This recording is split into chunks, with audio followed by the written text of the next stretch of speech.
Hello बच्चों, कैसे हो? सब बढ़िया होंगे।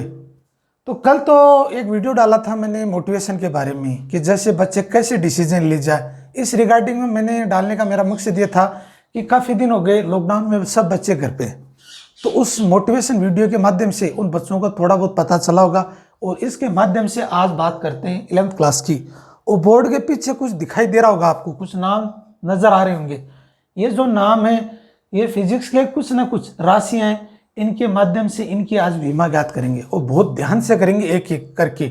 और ये आपको काम आने वाली चीज़ें हैं, इनसे आपका एक तो मात्रा क्लियर होंगे, एक इसकी डेफिनेशन क्लियर हो जाएगी आज, एक आप इनकी बीमा बनानी शुरू कर दोगे। तो आज बहुत ध्यान से देखना, ये सबसे बड़ा इंपॉर्टेंट पार्ट होता है फिजिक्स का। जब बीमा क्लियर हो जाती है तो उनसे ये क्लियर हो जाता है कि जो आपकी शुरुआत है वो स्ट्रांग हो जाती है। और साथ साथ में जितने भी फॉर्मूलेज होते हैं, जितने भी मात्रक होते हैं, उनकी आप बीमा बना सकते हो। तो अब बात करते हैं 11th क्लास की। और 11th क्लास में सबसे पहले पार्ट लेते हैं बीमा का। तो जो पिछले मैंने वीडियो डाला 11th क्लास का, उनमें मैंने बीमा के बारे में और मात्रक कैसे एक या दो बीमा मैंने बताई थी आपको, अक्षय क्षेत्रफल की, आयतन की या घनत्व की। उनके माध्यम को आगे बढ़ते हुए इन 15 बीमाओं के बारे में समझेंगे, एक एक करके समझेंगे धीरे धीरे। तो बोर्ड पे साथ मेरे चलते जाइए और बने रहिए लाइव। और कोई दिक्कत है तो आप उसी समय कमेंट के माध्यम में डालकर, जब मेरे पास कमेंट्स आएंगे उनके माध्यम से मैं रीड करके कोई चीज़ अगर नहीं समझ में आती है उस चीज़ को समझाने की कोशिश करेंगे। तो सबसे पहले क्या क्या करेंगे कि उसकी परिभाषा समझेंगे, उसका मात्रक समझेंगे, क्या यह वास्तव में सदिश राशि है या अदिश राशि का पालन करती है, और एक एक करके बीमा समझेंगे। तो करते हैं शुरुआत बच्चों। देखो ध्यान से बोर्ड पे, जो फर्स्ट से लेकर और 15 तक बीमा दे रखी है, इन बीमाओं की आज चर्चा करेंगे। तो फर्स्ट जो आपका पार्ट है वो है वेग या चाल। ये आपने काफ़ी पढ़ रखा होगा, छोटे बच्चों ने भी पढ़ रखा होगा।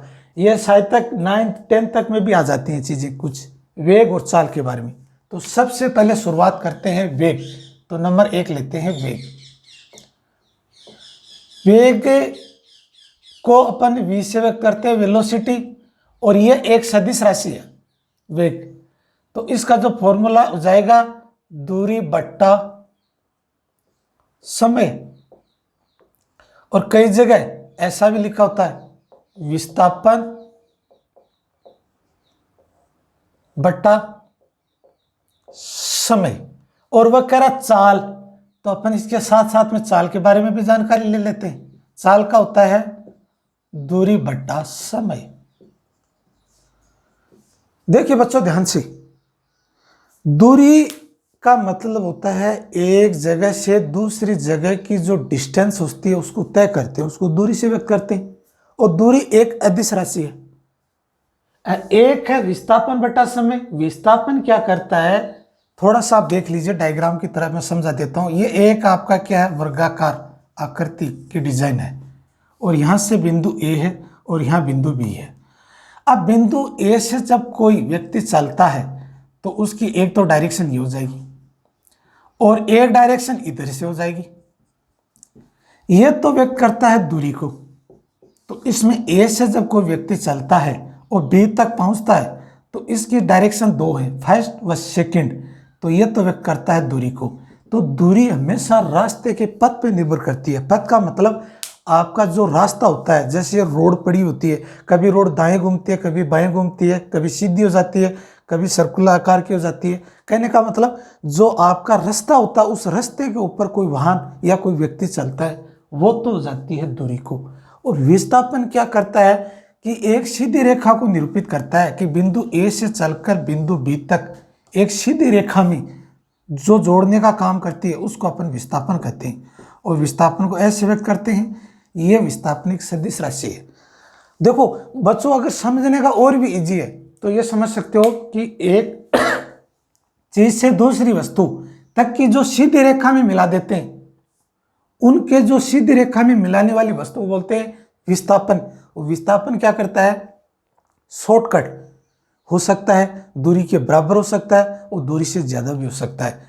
और दूरी हमेशा धनात्मक होती है, वो ऋणात्मक में नहीं होती है। आपने कभी देखा होगा एक शहर से दूसरे शहर जाते हो तो वहाँ किलोमीटर लिखे होते हैं कि ये शहर इतने किलोमीटर और बाकी है।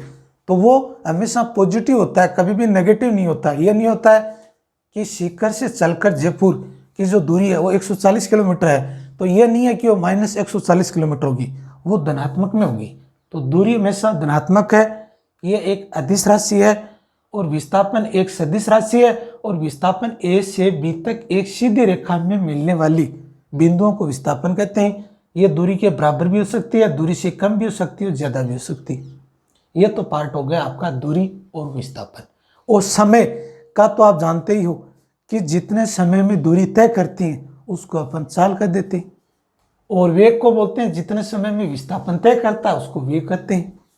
तो एकांक समय में जितनी वस्तु दूरी तय करती है उसको अपन वेग कहते हैं। तो परिभाषा देखिए आप,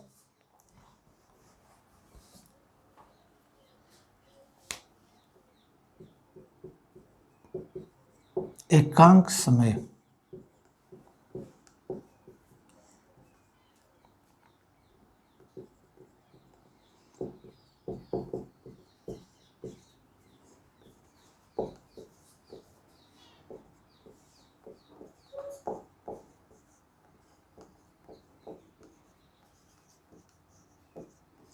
उसे चाल कहते हैं।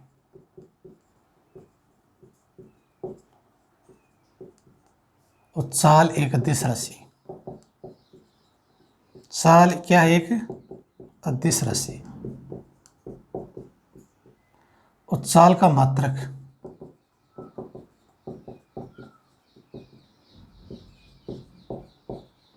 मीटर इंटू सेकंड होता है। और चाल की विमा,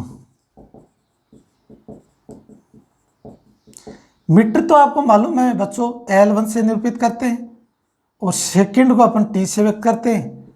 तो इसकी जो विमा हो जाएगी वो L1 T की घात -1, और जब कंप्लीट लिखोगे तो ये हो जाएगी m0 L की घात 1 और T की घात 1। इसी तरह वेग भी हो जाएगा। वेग में क्या होगा? एकांक समय में वस्तु जितना विस्थापन तय करती है। अब इसकी जगह, दूरी की जगह आपको ओनली फॉर विस्थापन लिखना है, और यहां क्या हो जाएगा? वेग हो जाएगा। और वेग क्या है? वेग एक अदिश राशि या सदिश है? वेग एक सदिश राशि है।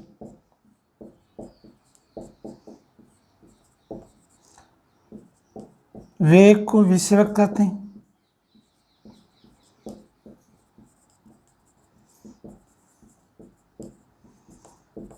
वेग का मात्रक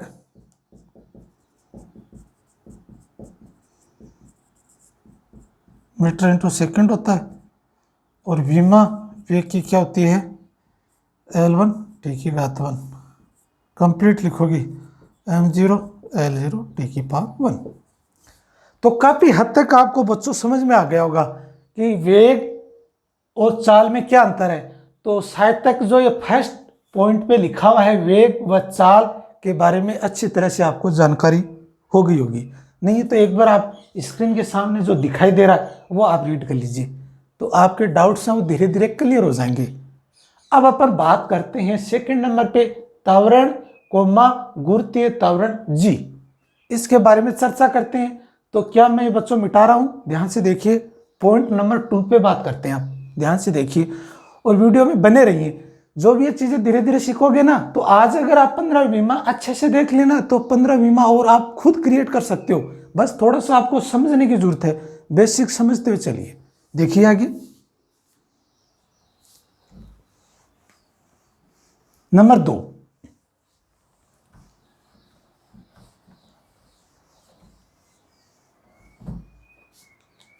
नंबर 2 लगाते हैं बच्चों त्वरण। त्वरण क्या होता है? ए से व्यक्त करते हैं, और ये एक सदिश राशि है। इसका फॉर्मूला होता है v/t। v भी एक सदिश है, t एक अदिश है। ये फॉर्मूला होता है वेग बट्टा समय, और इसका जो मात्रक है वो होता है मीटर इंटू सेकेंड, और नीचे भी सेकेंड। तो ये सेकेंड सेकेंड का क्या हो जाएगा? मीटर इंटू सेकेंड का स्क्वायर, ये इसका मात्रक हो जाएगा। अब इसकी जब परिभाषा बनाए तो क्या लिखेंगे? वेग में परिवर्तन की दर को त्वरण कहते हैं। वेग में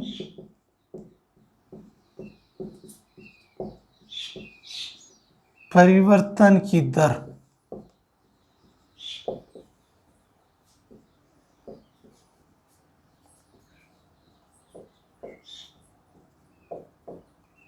देखो बच्चों, वेग में परिवर्तन की दर को त्वरण कहते हैं। इनसे क्या समझ में आया कि वेग में परिवर्तन हो तभी त्वरण उत्पन्न होगा। जैसे अब आप कहते हो कि v का जो मान है वो 5 मीटर प्रति सेकंड है, बट यह कांस्टेंट है। कांस्टेंट का मतलब इसमें परिवर्तन नहीं हो रहा है। जब वस्तु की जो शुरुआत में जो वेग है वो 5 मीटर प्रति सेकंड है और वो वस्तु धीरे धीरे चलकर उसी समान वेग से चल रही है, तो कहने का मतलब उसके वेग में कोई परिवर्तन नहीं आ रहा है। परिवर्तन का मतलब कभी उसका वेग 6 मीटर प्रति सेकंड हो जाए, कभी 10 हो जाए, कभी 3 हो जाए। ये जो परिवर्तन नजर आ रहा है, इस परिवर्तन को अपन त्वरण कहते हैं।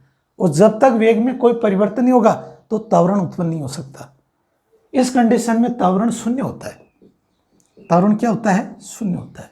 परिवर्तन तब होता है तब ये कांस्टेंट पार्ट हट जाता है, कभी वेग का मान ज्यादा होता है, कभी कम होता है, तब जाकर त्वरण में परिवर्तन होता है। तो ये आपकी परिभाषा समझ में आ गई, ये आपका सूत्र है, ये मात्रक हो गया। अब बच्चों मेरे को बताओ विमा क्या होगी? आप बता सकते हो। वेग की विमा आपने निकाल रखी है। क्या है विमा? L1 t की घात -1 और समय की होती है t1। तो ये संख्याएं कट नहीं रही, सेम संख्या होती कट जाती। तो अब आप क्या करो, L1 t की घात -2, क्योंकि ये t ऊपर जाएगा तो माइनस में हो जाएगा, तो इसकी विमा जाएगी बच्चों m0 L1 t की घात -2। यह आपकी त्वरण की विमा हो गई। और घूर्ते त्वरण जो g है वो पृथ्वी के गुरुत्वाकर्षण के कारण बल लगता है, और ये g का जो मान है वो होता है 9.8 मीटर प्रति सेकंड स्क्वायर, और सेंटीमीटर में करते हो तो 981 सेंटीमीटर इंटू सेकंड का स्क्वायर आपका मात्रक हो जाता है। आया समझ में बच्चों? और घूर्ते त्वरण का मान सबसे ज्यादा कहाँ अधिकतम होता है, कहाँ न्यूनतम होता है? तो ये पृथ्वी के नजर आ रहे हैं, तो ये जो ध्रुव पार्ट होते हैं, ध्रुव पे तो होता है जी का मान अधिकतम। ये जब चैप्टर पढ़ेंगे ना गुरुत्वाकर्षण, तो उसमें समझ में आ जाएगा। और यह है भूमध्य रेखा पे। भूमध्य रेखा पे क्या होता है? जी का मान होता है कम, ध्रुव से कम होता है। और एक फिक्स मान क्या होता है जी का? 9.8 मीटर प्रति सेकंड होता है। यह तो आपको थोड़ी बहुत जानकारी हो गई होगी। और ये एक चैप्टर भी है गुरुत्वाकर्षण, उस चैप्टर में जब पढ़ेंगे ना तो ये क्लियर हो जाएगा। ये दो पॉइंट्स आपको समझ में आ गए होंगे। तो तीसरे पॉइंट पे बात करते हैं बल। बल को क्या बोलते हैं? अंग्रेजी में फोर्स। और फोर्स के बारे में बात करते हैं, और यह भी एक इजी है, यह भी समझ सकते हो आप। तो ये दो पार्ट आपने समझ लिया होगा, तो इसको मैं मिटा रहा हूं। तीसरे बिंदु पे बात करते हैं।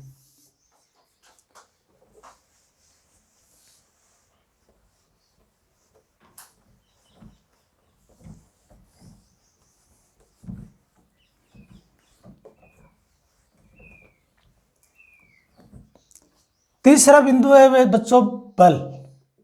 और बल को अंग्रेजी में क्या बोलते हो आप? फोर्स बोलते हो, FORC। और फोर्स का अपन क्या करते हैं? कैपिटल F से व्यक्त करते हैं। ये एक सदिश राशि है, और इसका सूत्र न्यूटन गति के दूसरे नियम से होता है, द्रव्यमान गुणा त्वरण। तो बल बराबर द्रव्यमान गुणा त्वरण, ये इसका सूत्र हो गया। और द्रव्यमान की जब मात्रक निकालोगे तो क्या हो जाएगा? किग्रा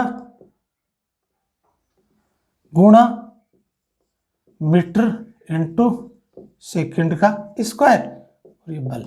और दूसरा मात्रक क्या हो जाएगा? न्यूटन, जिसको कैपिटल N से व्यक्त करते हैं। ये तो आपका फॉर्मूला हो गया, ये मात्रक हो गया। और बल क्या है? एक सदिश राशि है। बल एक सदिश राशि है।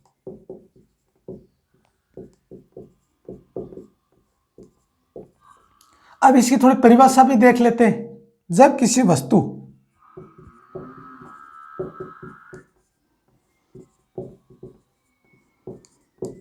में धक्का लगाने की प्रक्रिया को, क्रिया को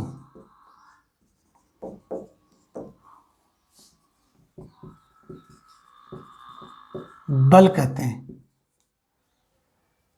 बल का मात्रक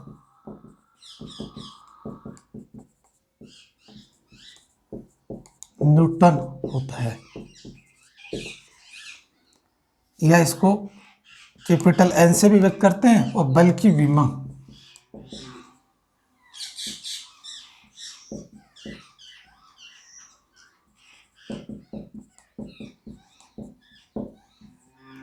विमा क्या आएगी, ध्यान से देखिए, फॉर्मूला मैं यहां से लिख रहा हूं डॉट एम डॉट ए, तो एम की विमा क्या हो जाएगी m1, और त्वरण की आपने जस्ट बच्चों निकाली है, तो क्या हो जाएगी L1 टी की घात -2। जब कंप्लीट बल की जब विमा लिखते हैं तो क्या हो जाएगी m1 L1 टी की पावर -2। ये इस बल की विमा हो गई, ये आपके पास मात्रक भी आ गया, विमा भी आ गई और परिभाषा भी आ गई। तब आपका ये डाउट क्लियर हो गया। अब बल होता है क्या, देखो मेरे पास ये बॉल पेन नजर आ रहा है, बॉल पेन, इस बॉल पेन की मैंने डायरेक्शन देखो कैसे कर रखी है, इस जो नोक है ब्लैक कलर की, ये डायरेक्शन है मेरे की बाहर की साइड, मतलब मेरे के कौन सी साइड में है, लेफ्ट साइड में। और ये जो मेरा पार्ट है वो आप समझिए कि या तो इस पार्ट को जो मैं लिख रहा हूँ, ध्यान से देखिए, ये पार्ट तो मेरा हो जाएगा लेफ्ट और ये पार्ट हो जाएगा राइट। तो अब इस जो पेन नजर आ रहा है ब्लैक पेन, इसकी डायरेक्शन मैं इस दिशा में लगा रहा हूँ, मतलब पीछे धक्का लगा रहा हूँ, तो इसकी जो डायरेक्शन है वो राइट साइड की तरफ होगी। अगर इस पेन को मैं इस पोजीशन पे इधर से धक्का लगाता हूँ तो इसकी जो डायरेक्शन है वो लेफ्ट साइड की तरफ होगी, इधर होगी। तो इसका मतलब जब किसी वस्तु पे जब धक्का लगाते हैं और धक्का लगाने से वो वस्तु अपनी मूल पोजीशन से छोड़कर कोई नई स्थिति पे आती है, इस क्रिया को अपन बल कहते हैं। तो ये तो आपकी परिभाषा हो गई। ये एक आपको पता चल गया सदिश, और सदिश के ऊपर क्या है, तीर का निशान होता है, और बल का ये सूत्र हो गया, ये इसका मात्रक होगा। इस मात्रक के माध्यम से अपन क्या किया, विमा निकाल ली। अब कई बल मात्रक ऐसे होते हैं जो वैज्ञानिक के नाम से होते हैं, जितने भी वैज्ञानिक के नाम पर जो मात्रक हैं उनको कैपिटल अक्षर से निरूपित किया जाता है, जैसे वाट W, कार्य जूल, न्यूटन का बल का मात्रक क्या है, न्यूटन, न्यूटन को व्यक्त करते हैं कैपिटल N से। ये इनके वैज्ञानिक नाम के मात्रक हैं, और ये आप इस राशि के माध्यम से ज्ञात कर सकते हो कि ग्राम × मीटर × सेकंड स्क्वायर। ये आपका बिंदु नंबर 3 हो गया, वेग व चाल, त्वरण, गुरुत्वीय त्वरण, और यह पार्ट हो गया आपका बल। अब बात करते हैं आवेग नंबर 4। तो बच्चों देखो ध्यान से, समझ में आ गया होगा ये पार्ट आपको। अब बात करते हैं नंबर 4 की, आवेग के बारे में। देखिए बच्चों, अब बात करते हैं बिंदु नंबर 4 आवेग। तो बिंदु नंबर 4 डालते हैं आवेग।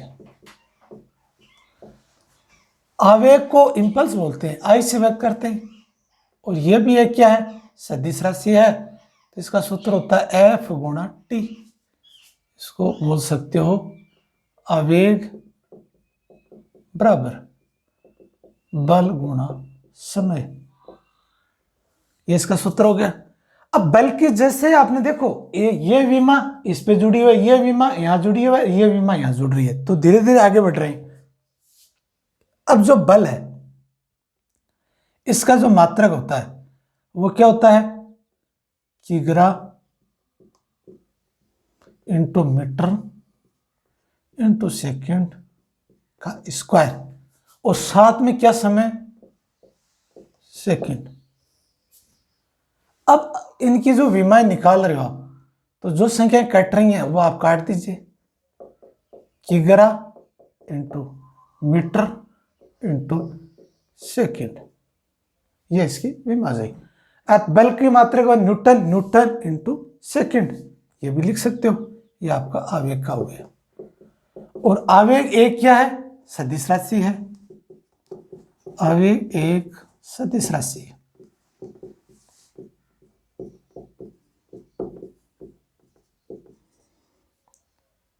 और आवेग की जब विमा ज्ञात करते हैं तो क्या आएगी, I बराबर F × T। F की विमा बना सकते हो m1 L1 T की घात -2, और T की विमा हो जाएगी T1। तो ये संख्याएं कैंसिल हो रही हैं, तो आ जाएगी m1 L1 T की घात -1। ये आवेग की विमा हो गई। देखो बच्चों, आवेग होता है I F × T, तो बल जितना लगता है जितने समय में जितना बल लगता है उसके गुणनफल को आवेग कहते हैं। आवेग एक सदिश राशि है और आवेग को आई से व्यक्त करते हैं। और आवेग एक सदिश है, सदिश का मतलब इसमें दिशा का ज्ञान है। और ये आपकी विमा हो गई और ये आपका मात्रक हो गया। दूसरा अगर वैज्ञानिक नाम से जोड़े तो हो जाएगा न्यूटन इंटू सेकेंड, ये अन्य मात्रक होगा। आवेग आपको समझ में आ गया होगा। इसी से संबंधित सेम विमा यह होगी। इसको संवेग के बारे में भी समझ लेते हैं। P बराबर m डॉट वी। तो संवेग क्या होता है देखिए, यह भी अच्छा टॉपिक है। संवेग होता है P बराबर m डॉट वी और m का मतलब क्या होता है, द्रव्यमान। तो संवेग बराबर द्रव्यमान गुणा वेग। अब द्रव्यमान को क्या लिख सकते हो आप, किग्रा लिख सकते हो, और वेग को क्या लिख सकते हो, मीटर इंटू सेकेंड। और संवेग भी क्या है, एक सदिश राशि। संवेग भी एक सदिश राशि है। और संवेग की विमा देखियो बच्चों ध्यान से, P बराबर m डॉट वी।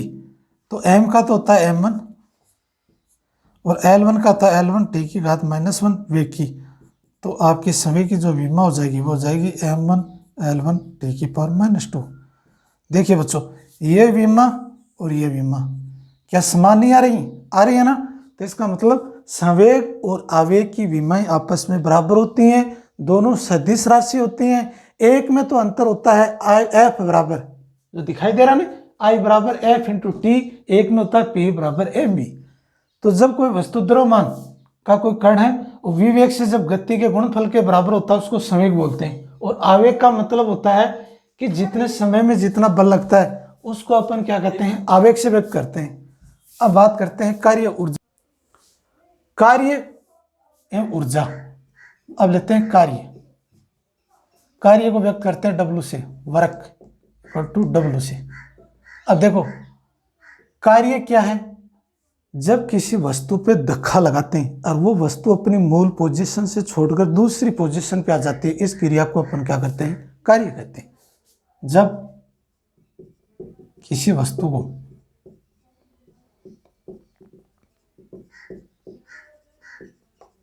धक्का लगाकर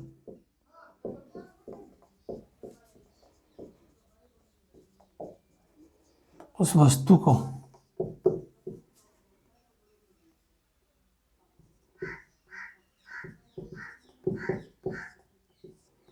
विस्थापन में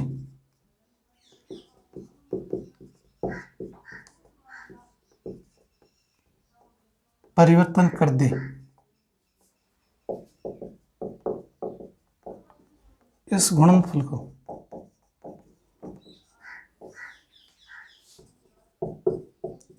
कार्य कहते हैं। कार्य एक अदिश राशि है।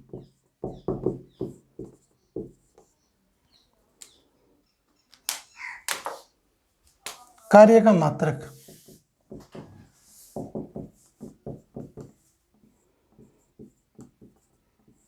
जूल होता है, यह होता है न्यूटन इंटू मीटर। कार्य की विमा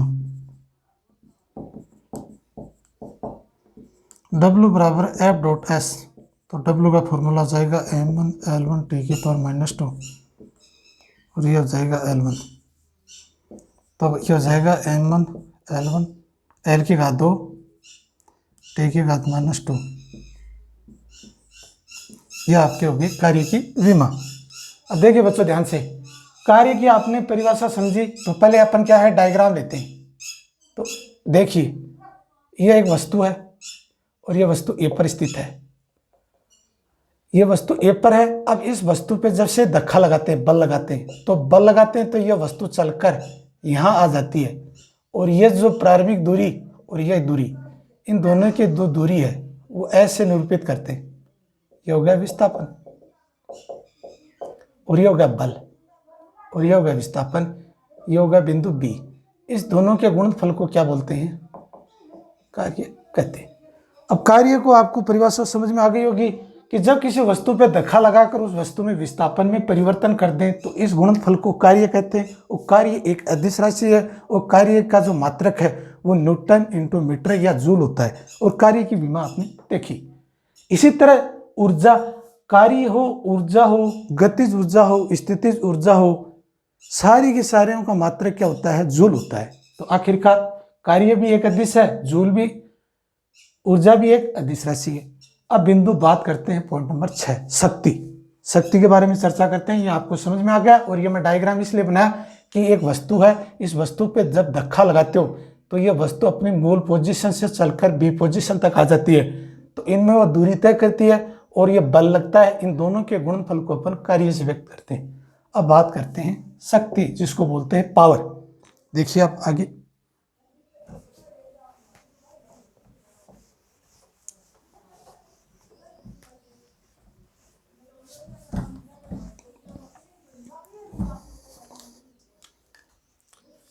शक्ति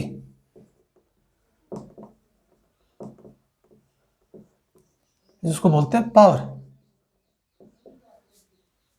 अब पावर का मतलब होता है शक्ति, तो इसका जो फॉर्मूला है वो डायरेक्ट लिख सकते हैं W इंटू टी। तो P बराबर W इंटू टी, या हिंदी में लिखें तो ऐसे लिखोगे आप, शक्ति बराबर कार्य बटा समय। अब जब भी परिभाषा बने बच्चों, देखो ध्यान से कि एकांक समय के ऊपर जितना जो कार्य किया जाता है, इन दोनों के अनुपात को शक्ति कहते हैं। और शक्ति भी क्या है? एक अदिश राशि है। यह भी कार्य भी एक अदिश, समय भी अदिश, शक्ति भी अदिश। तो आप ध्यान से देखिए कि शक्ति क्या है? एक अदिश राशि, ठीक है। और शक्ति का जो मात्रक है वो वाट होता है। तो शक्ति का जो मात्रक है, तो ध्यान से देखिए, एक तो होता है जूल इंटू सेकंड या वाट, और शक्ति का जो विमा है वो क्या शक्ति है? देखो ध्यान से, कार्य की विमा m1 l की घात 2 t की घात -2 और नीचे आ जाएगा t1। और जब t1 को ऊपर ले जाएंगे तो शक्ति की जो विमा है वो क्या हो जाएगी? p बराबर m1 l की घात 2 और t की घात -3। ये आपका शक्ति का फॉर्मूला आ गया। इस तरह से आप शक्ति ज्ञात कर सकते हो। शक्ति का फॉर्मूला आपको पता है, अश्व शक्ति होता है। 1 HP में कितनी होती है शक्ति? 746 वाट होती है। इस तरह से ज्ञात कर सकते हो। ये पार्ट आपका हो गया शक्ति। अब बात करते हैं दाब या प्रतिबल। तो जब कई बार पूछ लिया जाता है कि दाब क्या होता है, प्रतिबल क्या होता है, तो ध्यान से देखिए कि जब कोई पानी की टंकी भरी होती है, पानी की, वो पानी की टंकी में 2 नली लगी हुई है, या जैसे बोर्ड है, इस बोर्ड को आप पानी की टंकी मान लीजिए। एक पानी की टंकी के अंदर नल यहां लगा हुआ है, एक नल यहां लगा हुआ है। पानी की टंकी में सबसे ज्यादा पानी का जो भाव या पानी का जो वेग है वो इसमें से ज्यादा होगा, यहां से ज्यादा होगा। तो आप ये कहो कि दाब के कारण जितना दाब ज्यादा होगा वहां उसका वेग ज्यादा होगा। तो इसमें क्या, नीचे वाली जो नल है उसका पानी का बहाव वो तेज होगा ऊपर की तुलना में, क्योंकि दाब का जो सूत्र है वो होता है बल बटा अक्षेत्रफल। तो जितना ज्यादा बल लगता है उसी का क्या होता है, दाब ज्यादा होता है। इस माध्यम से अपन समझेंगे दाब व प्रतिबल। इसके बारे में ध्यान से देखिए क्या है।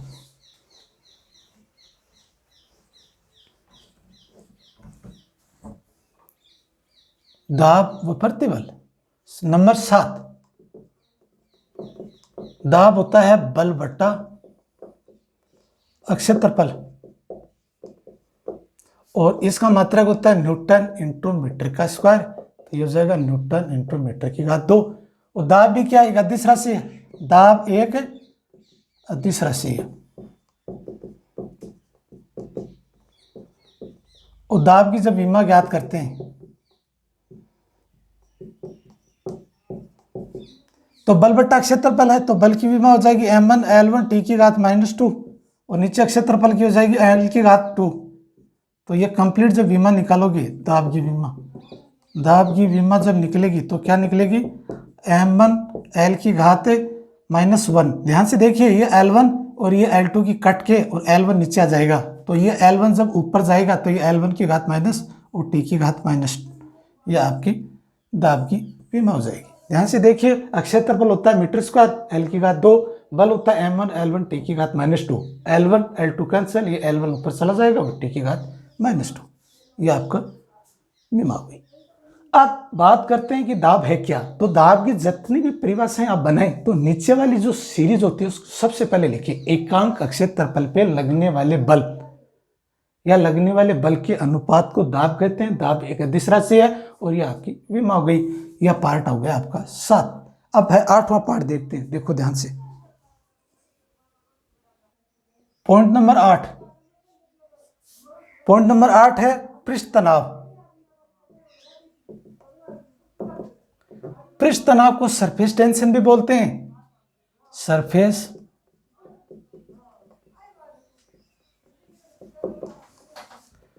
टी।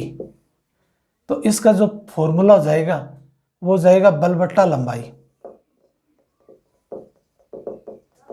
यह हो जाएगा F इंटू एल। पृष्ठ तनाव एक अदिश राशि है, तो इसका जो मात्रक है T बराबर, तो क्या हो जाएगा F इंटू एल। तो इसका मात्रक हो जाएगा न्यूटन इंटू मीटर, यह हो जाएगा न्यूटन इंटू मीटर की घात 1। अब इस पृष्ठ तनाव की जब विमा ज्ञात करोगे तो क्या हो जाएगी M1 L1 T की पावर -2, नीचे आ जाएगी L की घात 1। तो L1 से L1 cancel, M0 M1 L0 T की घात -2, ये इसकी पृष्ठ तनाव की विमा हो गई। और पृष्ठ तनाव भी देखो, एकांक लंबाई के ऊपर लगने वाले बल के अनुपात को पृष्ठ तनाव कहते हैं, जिसको बोलते हैं सरफेस टेंशन। ये एक अदिश राशि है। यह आपका पार्ट हो गया पृष्ठ तनाव। पृष्ठ तनाव के बाद में 9 नंबर है घूर्णन त्रिज्या। घूर्णन त्रिज्या, घूर्णन त्रिज्या को R से व्यक्त करते हैं। तो एक आप ध्यान से देखिए, ये सर्कुलेट है, O है, R है। R एक रेडिएशन है जो स्पेरिकल शेल है या गोलीय गोलाकार जब आकृति है, उस गोलाकार आकृति की जो त्रिज्या R है, तो R जो दूरी है वो हमेशा मीटर में नापती है। तो त्रिज्या की जो मात्रक है वो क्या है, मीटर है। और मीटर की जो विमा ज्ञात करते हो R की, तो आप डायरेक्ट ज्ञात कर सकते हो M0 L1 T की घात 0, ये हो जाएगा। ये भी क्या है, अदिश राशि है, कोई डायरेक्शन नहीं होती है इसकी। बेसिक जानकारी आपको प्राप्त हो गई। अब है जड़त्व आघूर्ण। ये चैप्टर नंबर 7 है। मैकेनिक्स में जब पढ़ोगे 11th क्लास में जड़त्व आघूर्ण, तो ये इसके बारे में चर्चा करेंगे। बट आज थोड़ी सी इसके बारे में बीमा देख लेते हैं। तो बीमा से क्या है, पहले आपको इसको फॉर्मूला आना चाहिए।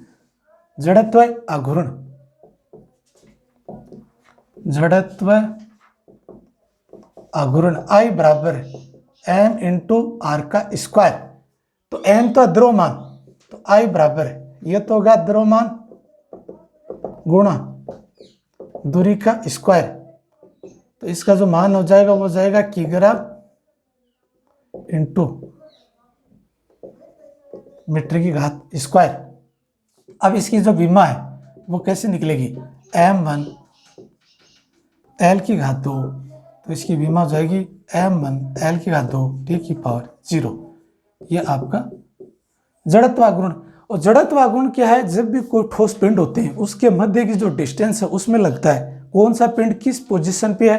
तो ये जब दृढ़ पिंड गति की जब पढ़ोगे तब तो उसमें क्लियर होगा जड़त्व आघूर्ण। और बल आघूर्ण इससे संबंधित है। बल आघूर्ण, बल आघूर्ण भी जी है, बल आघूर्ण, ये बिंदु नंबर 11। बल आघूर्ण को ठोस से व्यक्त करते हैं। ये एक सदिश राशि है, इसका होता है F इंटू R। R से वेक्टर के तौर पे नहीं लिख सकते, अदिश राशि है। तो जो बल आघूर्ण है इसका फॉर्मूला हो जाएगा टारक F इंटू R, या 12th क्लास में इसका सूत्र अलग होता है। तो इसका जो मात्रक है वो देखिए आप क्या होता है। F का तो मात्रक होता है न्यूटन इंटू मीटर या जूल। और टारक क्या है, बल आघूर्ण क्या है, एक अदिश राशि है, एक अदिश राशि है। और बल आघूर्ण की विमा बल आघूर्ण की विमा हो जाएगी m1 l की घात 2 t की घात -2 एज ए कार्य के बराबर हो जाएगी। ये कार्य के बराबर आपका बल आघूर्ण हो गया। बल आघूर्ण हो गया। अब प्लांक नियतांक, तो आप प्लांक नियतांक के बारे में देखिए बच्चों ध्यान से।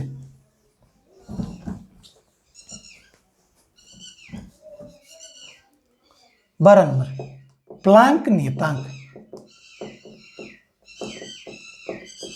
प्लांक नियतांक को h से व्यक्त करते हैं। इसका मान होता है 6.62 इंटू 10 की घात -34 और जूल इंटू सेकेंड। अब जूल इंटू सेकेंड से क्या हो जाएगा पता आपको, जूल इंटू सेकेंड। तो इसकी जब विमा निकालोगे तो क्या हो जाएगी m1 l की घात 2 t की पावर -2 और सेकेंड की हो जाएगी t1। तो h की विमा हो जाएगी m1 l की घात 2 t की पावर -1। ये आपका प्लांक नियतांक हो गई। और ये प्लांक नियतांक का मान होता है 6.62 इंटू 10 की घात 34 जूल इंटू सेकेंड। तो अगर प्लांक नियतांक का अगर मान पूछ लिया जाए, यह प्लांक नियतांक कब होता है, ये बोमर श्रेणी है, हाइड्रोजन स्पेक्ट्रम है, जो एटम के चैप्टर होते हैं वहाँ ये सबसे ज़्यादा जरूरत होती है। प्लांक नियतांक h का मान कितना होता है, वो मान तो ये होता है, इसका मात्रक से डायरेक्ट आप विमा निकाल सकते हो और ये सूत्र निकाल सकते हो। तो जितनी बार किया इसी एक लाइन से आपको सूत्र का भी पता चल गया, मान का भी पता चल गया और मात्रक का पता चल गया। मात्रक जैसे क्लियर हो गया तब आप विमा बना सकते हो। ये आपकी पार्ट हो गई प्लांक नियतांक। अब गुरुत्वाकर्षण नियतांक तो सबने पढ़ा होगा आपने। गुरुत्वाकर्षण जो नियतांक है 13 नंबर, ये तो आपने गुरुत्वाकर्षण चैप्टर में काफ़ी हद तक पढ़ा होगा कि ये पिंड m1 है, ये पिंड m2 है, ये दूरी r1 है, ये बिंदु a है, ये b है। तो ये जो बल है वो G(m1 m2) into r square, और G है ये क्या है, सार्वत्रिक नियतांक है। इसका मान होता है 6.67 इंटू 10 की घात -11। और क्या होता है, इससे G से निकालोगे तो न्यूटन इंटू मीटर का स्क्वायर इंटू kg का स्क्वायर, ये आपका G का मान होता है। इस मान से आपको देखो पता चल रहा है, नहीं देखो मात्रक का भी पता चल रहा है और मात्रक के साथ साथ आप क्या ज्ञात कर सकते हो, विमा ज्ञात कर सकते हो। तो समीकरण नंबर 1 है, इसके माध्यम से क्या हो जाएगा, G का मान F इंटू आर का स्क्वायर इंटू m1 m2। तो विमा निकाल लीजिए आप, m1 l1 t की पावर -2, r की दूरी की क्या है l की घात 2, नीचे क्या हो जाएगा m1 m2 तो m की घात 2। तो क्या कट रही हैं, ये कट रही हैं, यहाँ जाएगा 1, ये ऊपर चले जाएंगे तो G की विमा हो जाएगी m की घात -1 l की घात 3 और t की घात कितने हो जाएगी -2। ये जो आपका पोर्शन है ये G का पोर्शन हो गया। इसको समीकरण नंबर 2 से व्यक्त करते हैं, समीकरण नंबर 2 से आप व्यक्त करते हैं। ये पार्ट हो गया। देखो सार्वत्रिक गुरुत्वाकर्षण नियतांक G का ये मान हो गया, इसके मात्रक से डायरेक्ट विमा निकल सकती है, तो इसमें कोई आपको प्रॉब्लम नहीं है। सीधी विमा कहाँ से निकली, कहने का तात्पर्य ये है बच्चों, आपके पास में ये कवर जितना होगा ना उससे सब कुछ क्लियर हो जाएगा। मात्रक बहुत ज़्यादा जरूरी है, मात्रक जितना जरूरी होगा तब सब कुछ संभव हो जाएगा। अब बात करते हैं श्यानता गुणांक नंबर 14। देखो श्यानता गुणांक है क्या, ये जो चैप्टर है वो तरल में है, लिक्विड, उस लिक्विड के चैप्टर में तरल में श्यानता गुणांक बहुत ध्यान से पढ़ाएंगे आपको, तो हर एक चीज डाउट क्लियर हो जाएगा आपको।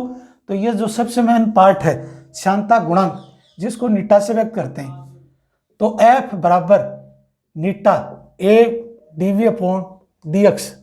तो नीटा का जो मान है वो यह आ जाएगा F इंटू,